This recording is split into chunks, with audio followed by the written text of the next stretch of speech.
Good day, everybody. This is AJ outside, and I want to do a quick video on how to get your sago palms to sprout more.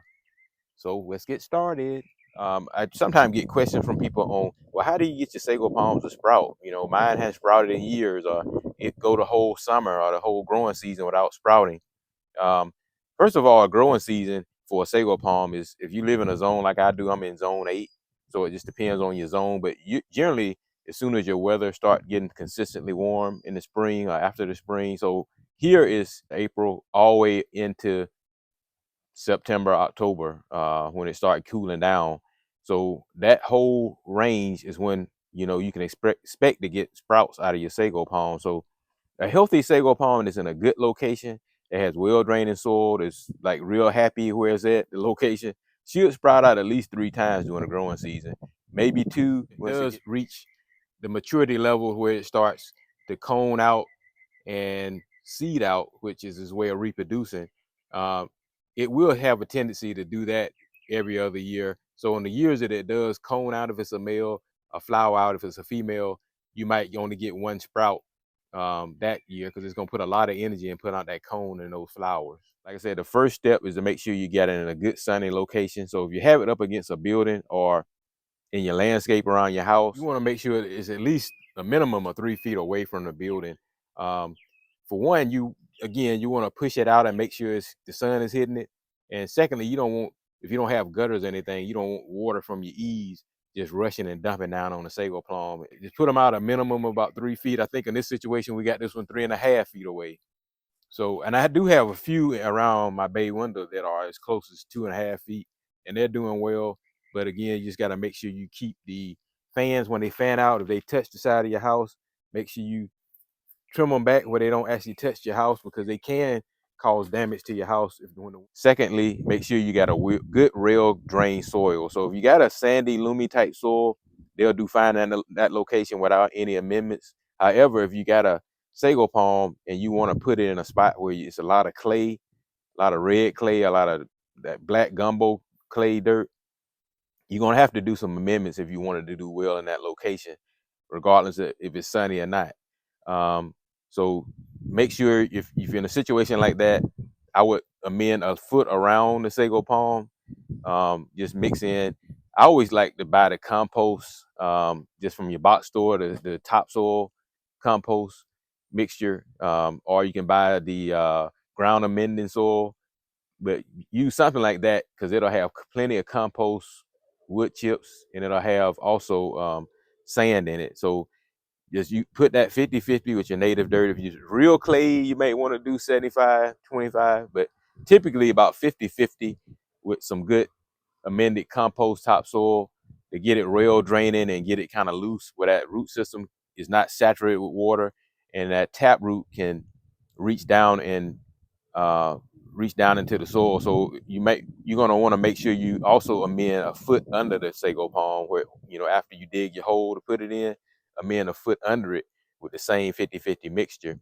That can be a lot of work to do if you have a real clay type soil, but it's well worth the effort if you want that sago palm to sit there for many years and do well.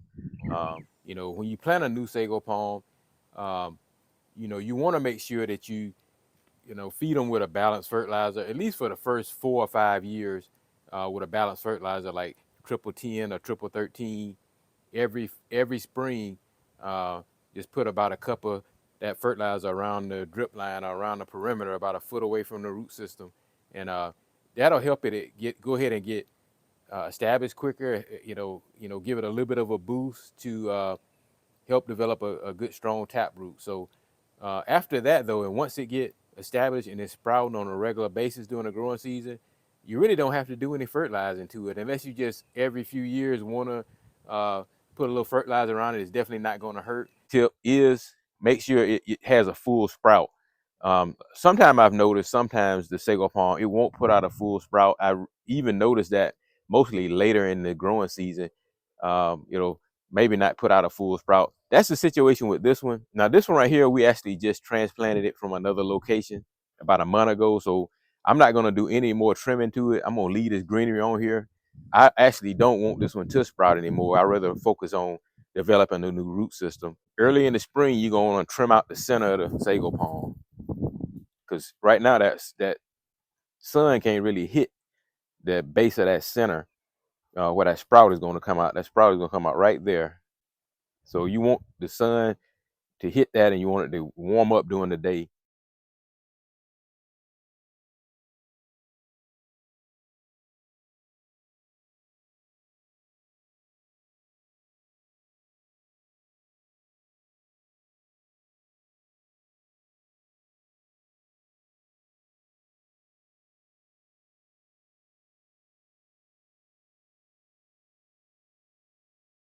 Okay, so here you can see we got it. We trimmed out the center of that sago palm. We just trimmed out, 2 layers, maybe 3 layers of leaves. And what we did was, you can see how we got it opened up because it was kind of tight as well. So by doing that, we opened it up, and you can see we almost like got it open to the sun. So that warmth is hitting this bulb, and that warmth is what is going to encourage it to sprout. So we've got another example on this one. We kind of trimmed it out a little bit. It wasn't quite as bad, but we just trimmed a few of these out just to open it up a little bit. As you can see, that's kind of how you want it to look. You want it to be kind of open and it's ready for that warmth and ready to receive another sprout.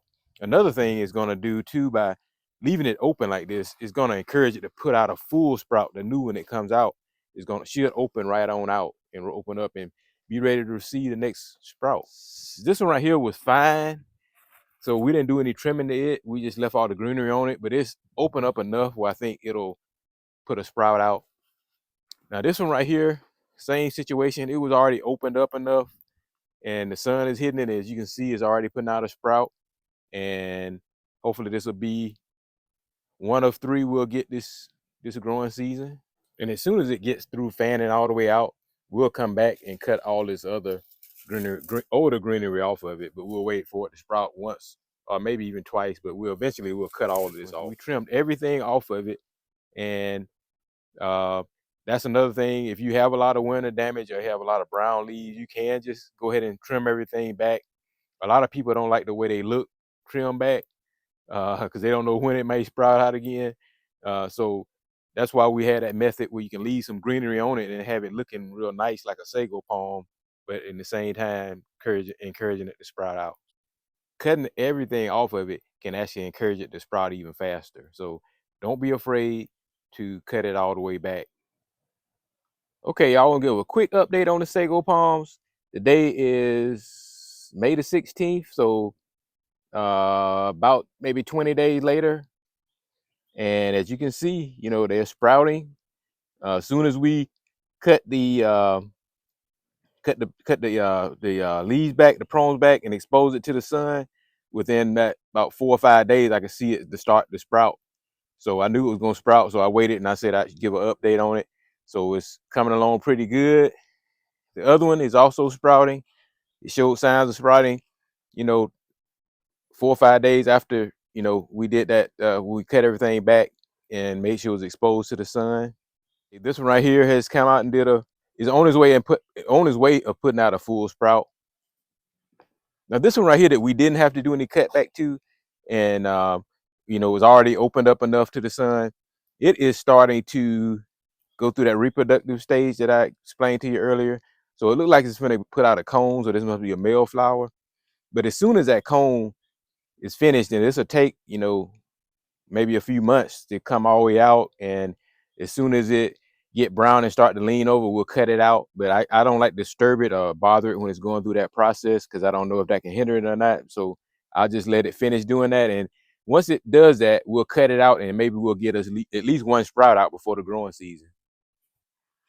Okay, so that other one, it is on its way to putting out a full sprout, and it's looking like it's going to be very successful. And this one right here is about to finish and put out a full sprout. And so hopefully it'll be ready for the next one. All right, y'all, there you have it.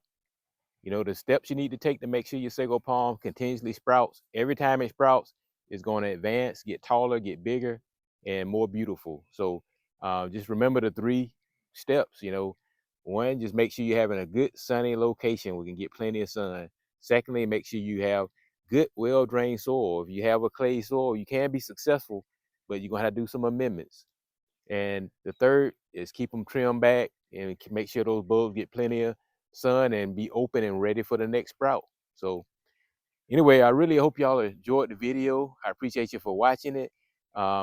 If you're new to growing sagos, make sure you subscribe to AG Outside. We have a lot of good sago videos out there. We got a lot of good videos coming up. So make sure you subscribe to AG Outside and hit the bell notification for more videos. So thanks and have a good day.